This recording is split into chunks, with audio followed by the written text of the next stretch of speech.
गई है। 22 प्रस्तावों पर कैबिनेट की मुहर लगी है।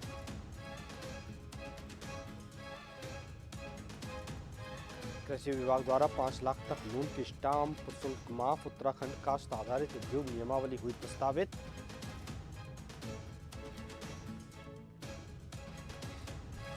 देहरादून से बड़ी खबर, धामी कैबिनेट की बैठक खत्म। कृषि विभाग द्वारा 5 लाख तक लोन का स्टाम्प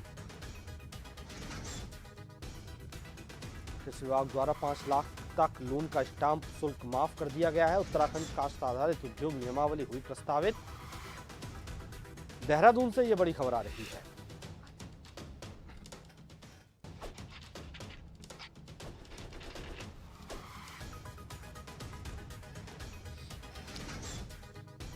इस वक्त बड़ी खबर आ रही है, धामी कैबिनेट की बैठक खत्म हो चुकी है।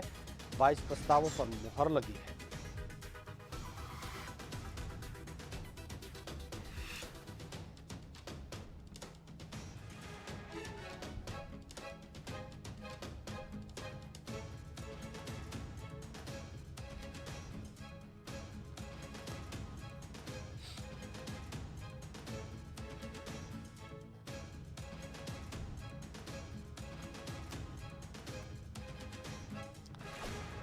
देहरादून से इस वक्त की बड़ी खबर।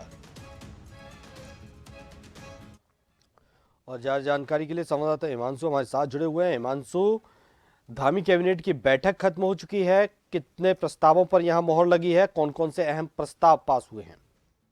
निश्चित रूप से भानु, आपको बताना चाहता हूँ कि धामी सरकार की कैबिनेट बैठक समाप्त हो चुकी है और सचिव शैलेश बगुड़ी ने कैबिनेट में बैठक की मीडिया को ब्रीफिंग की है। उन्होंने ये बताया कि जो कैबिनेट बैठक में 22 प्रस्तावों पर मुहर लगी है और बैठक जब शुरू हुई तो इस दौरान जो जम्मू कश्मीर के कठुआ में जो आतंकी हमला हुआ था उसमें 5 शहीद जो उत्तराखंड के जवान हुए थे, सबसे पहले उनको श्रद्धांजलि दी गई। इसके साथ ही साथ रुद्रप्रयाग की केदारनाथ की विधायिका है शैला रानी रावत, जिनका भी दिवंगत विधायिका वो वहाँ पर थी, तो उनको भी श्रद्धांजलि दी गई। इसके अलावा सबसे बड़ी बात यह है कि उत्तराखंड में जो कृषि विभाग है उसके द्वारा जो भी 5% जो लोन लिया जाता था पहले उस पर शुल्क लिया जाता था, स्टाम्प शुल्क, अब उस स्टाम्प शुल्क को माफ कर दिया गया है। इसके साथ ही साथ जो स्टाम्प वेंडर होते हैं उन्हें बड़ी राहत दी है। वो स्टाम्प वेंडर पहले ऑनलाइन करते थे, अब स्टाम्प वेंडर जो है बैंक से भी जो है स्टाम्प खरीद सकते हैं। इसके साथ ही साथ स्वास्थ्य विभाग की बात कर ली जाए तो स्वास्थ्य विभाग में 240 नर्सिंग की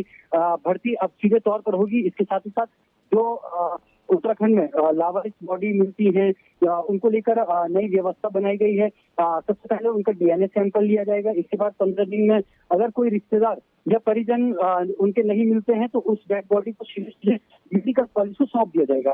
इसके साथ ही साथ जो स्वास्थ्य विभाग की दूसरी बड़ी खबर है उसमें ये है कि जो हॉस्पिटल के यूजर चार्जेस थे उसमें बदलाव आया है और जो बेड के रेट थे सरकारी अस्पतालों की अगर हम बात करें तो उनमें भी गिरावट कर दी गई है कैबिनेट के द्वारा, क्योंकि जो हॉस्पिटल के जो प्राइवेट वार्ड हैं उनमें भी जो शुल्क है वो भी संशोधित कर दिए गए हैं। ये जो जानकारी दी है ये स्वास्थ्य सचिव जो डॉक्टर राजेश कुमार है उन्होंने दी है। इसके साथ ही साथ उन्होंने एक बड़ी अपडेट ये भी दी है कि सरकार जिस भी मरीज की मौत सरकारी अस्पताल में होती है तो उन्हें जो सरकारी एम्बुलेंस है वो घर तक मुफ्त में पहुंचाएगी। वहीं इसके तकरीबन जो मुख्यमंत्री का जो गृह जनपद है चंपावत, वहां पर एनसीसी की 2 स्वतंत्र कंपनियों को खोलने की अनुमति मिली है और चंपावत में ये 2 एनसीसी कंपनियां बनेंगी। बिल्कुल जी हाँ, बिल्कुल हिमांशु, बहुत बहुत शुक्रिया आपका तमाम जानकारी के लिए।